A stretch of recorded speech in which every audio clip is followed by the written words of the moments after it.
Hey everybody. So this is a new pattern and I wanted to just show you real quick. So there's two sides. So I printed this off, the pages for the panels twice. So there's, one, two, right? Print these off, tape them together. The panels are larger size, so you make sure you have plenty of room to, tape it down, punch the holes, etc. This is the pattern that I'm making this time is for like a slouchy bag or like a hobo bag, I think they're sometimes called. But the reason was because I think I showed in one of my last episodes or last patterns this pebble grain leather that I got from, I always forget their name, but got a deal on these. But it's super soft, really supple, a little bit stretchy. So when you're cutting these, make sure you have, it's taped down really good, because if you start cutting, it'll start to pull on you. Almost like some calf skins or thinner leathers. But this is 5 to 6 ounce. Nice. It's a good, thick, sturdy leather. But like I said, it's super soft. So I thought like a slouchy bag or a hobo bag would work really well with this. So I got, like I said, I printed out the two patterns, or the two outlines, punched all the holes. You can see where those are. Make sure you line up the dashes and the scissors. And what I have left to do is these are going to be for the magnets that are going to go here in the middle. Okay, so like I was saying, I still need to print out and cut out these pieces for the magnets, and then those are labeled. These pieces go on the side here, so I can attach the handle. And this is going to fold over two sides, so it's going to be fairly thick, but it's not going to be too big. So this side folds over to that one, these stitching holes, then these stitching holes fold over to those. And it's going to fold under, right? So if we're looking at it this way, this would be the underside, and then you fold it over so that the grain is showing on top and bottom. Okay, so I need to cut out these pieces, and I'll show you the hardware I'm going to use to attach these to the handle. But so I need to get that done, and then I'm going to start working on this stitching, because I got a whole bunch of stitch, and it's going to be inside out, just so you know, inside out, and then you stitch it inside out and then turn it inside out. Okay, be right back. Okay, so I got these pieces here cut out, and this is kind of what I was telling you, where you want to fold it in from the outside. So you're going to fold these in so that the holes match up, in case it's going to be look like that when you start to stitch it. And these keepers are great; they're invaluable. I love these things. There's the two pieces that are going to go right here in the middle for the magnets as far as closures, and I got these two pieces that are going to be going up here on the to connect the shoulder to connect the two pieces, basically, with a little loop, a little antique brass loop. But yeah, I got the stitched the inside, and something that I don't know if you guys do, but when I'm doing inside out bags, I'll do little loops like this every 10, 15 stitches. I just do that because I like to keep it a little bit more secure, especially on corners like this. I'll loop it around instead of just saddle stitching, just to give it a little bit more strength. That's me. I've had in the past where if I do these larger bags or totes with just a saddle stitch, when you turn it inside out, you can see the stitch line. So I'm hoping that with a little bit more strength, and making sure that this is nice and taut, you won't you won't put it so much stress that you see the stitching show through. So I'm going to go ahead and turn this inside out and show you what it looks like. Okay, so here it is, just barely pulled it inside out. And one thing with these, when you have the grain, like the pebbled look, and then you'll see how you'll have the larger grain to the smaller. I tried to do that on the panels so that the larger grain were on the bottom of the bag, and then what goes up to the smaller. And so you'll see on the bottom side of this one, it's also the larger pebbling. So I try to make it match, at least, because it would look kind of weird if one side has the large pebbling on the top, and then like a faded spot on here, and then a lighter here, and on the other side it's just totally mismatched. Yeah, it would look kind of weird. So I'm gonna go ahead and place the keepers. These right here. These I have. Let me show you real quick. Okay, so I have these. Right. These are of course from Tandy, but this is how they're going to look once they're, sewed down. But they're going to go up here on top and sandwich between the leather, and then this is going to, go with here with that.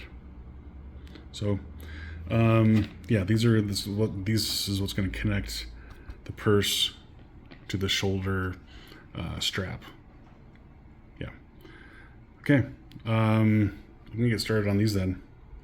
And these are the antique brass. I think they're 1.5 inch size on that. Yeah, 1.5 inch. So that's why I cut the little half moon there so that this would fit in there. If you wanted to use a full 2 inch, I think they make these 2 inch wide. I just didn't have any on hand, so that's why I did this way. All right, see you in a minute when I get those set up. Okay, one thing I wanted to show you, on here the piece, there's 8 rows across, or there's 8 holes across. There's 2 rows of them. Sorry, 8 holes across. There's 2 rows of 8. Right. The middle has the gap is a little bit bigger, and the reason for this is because when you're stitching this, you'll have 4 holes on one side, like that. See that? 1, 2, 3, 4. And you have 4 here, but you have this stitching in the middle, right? So the 4th hole is actually going to be folded over like that. Okay, so it's 1, 2, 3, and then that's the 4th one. Okay, so it's going to come through like that. So I wanted to, in case you're wondering how you're going to get that stitch folded in there, you just fold it over like that. So you have, see where the needle is? There's 1, 2, 3, 4. You can see those? Yeah. So fold it over 1, 2, 3, 4, then 1, 2, 3, 4. So that's where this stitch goes right there. So there's 2 rows of them. Let me show you how the other one turns out. So here's the other one on the outside. Okay, the inside. See how it's folded over. This is 1, 2, 3, 4, 1, 2, 3, 4. This 4th one right here is through the stitching holes that you did already. Okay, so that's in case you're wondering how that's supposed to fit in there. That's how it works. And I'll show you this other one here in just a second. Okay, here's the shoulder piece that's going to loop through here, and I wanted to show you the back side too, how it goes right up against that seam.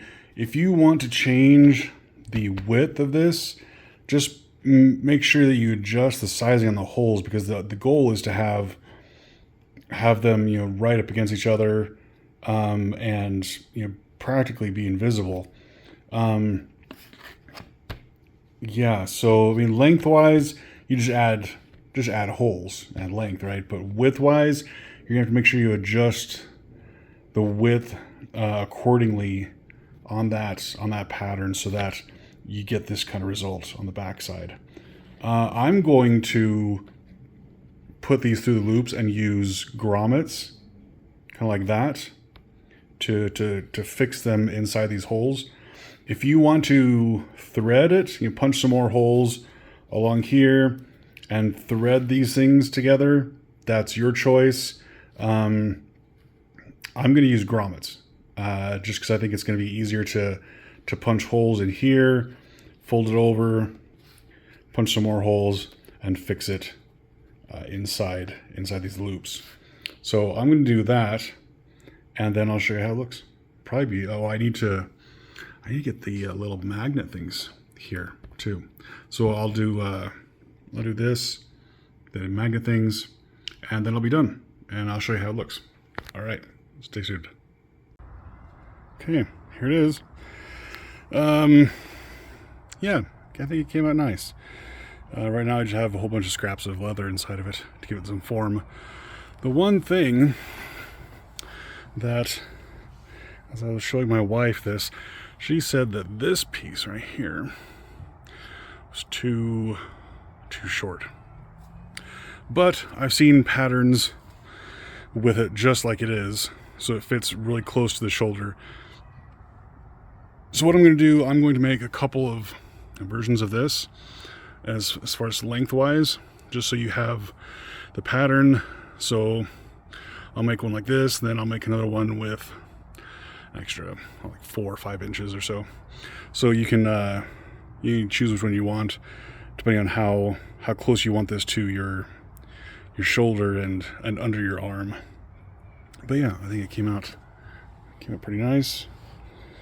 It has that hobo bag form, or kind of folds up like that as you're carrying it around. And we'll see if I can get my daughter to model this for us again. All right. Good luck with this, and if you have any questions, let me know. You can join my Facebook page, or ask me through Etsy or wherever. So, all right, there it is, and I'll see you guys next time. Okay, so here it is with a longer handle. I wanted to show you how that looked as well. So it's, yeah, my wife likes it a little bit better with a longer handle. Gives a little bit more space in here under the arm, so it's not so tight up against the body. But like I said, in the pattern, there's both. So here it is with the longer handle. You can get a better idea. My daughter will be here in just a minute to model this, so you can get a better idea of how it sits on her body. But yeah, I think it came out well. Looks good. I think I like the longer handle just a little bit better. Just the way it when you pick it up, and if you're going to wear it like that, it'll kind of have more of that hobo style look to it. Yeah, cool. All right, stay tuned for some better glamour shots.